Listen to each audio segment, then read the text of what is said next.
Баршаңызға қайырлы күн достар. Бүгін біз сіздермен бұрыш құрағын тігіп үйренетін боламыз. Бізге алдымен құрақтың астына тігілетін қатты шыт мата қажет. Бұл матаны қаттысын таңдап алғандарыңыз жақсы, өйткені құрақтарыңыз тақтайдай әдемі болып көрінетін болады. Одан кейін осындай ленталар қажет. Мен бірнеше түсті қолдандым.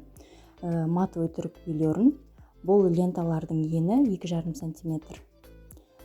Одан кейін бізге ортасына 4-4 см ақ түстен осындай шаршы қажет. Дәл осылай видеода көрсетілгендей етіп ленталарды кезек-кезек тіге береміз. Бұл жерде мән беретін нәрсе, ленталарды сәл артығырақ қылып аламыз. Одан кейін түгін бірдей бағытта етіп жасаймыз.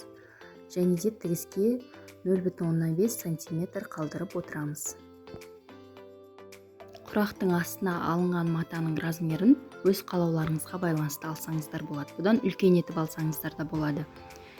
Мен 17-17 деп алған себебім 2,20-да 80 см стандарт төсеніш көрпе дайындайтын боламын. Менімен бірге болыңыздар. Алдағы уақытта ары қарай көрпенің тігілу жолын көрсететін боламын.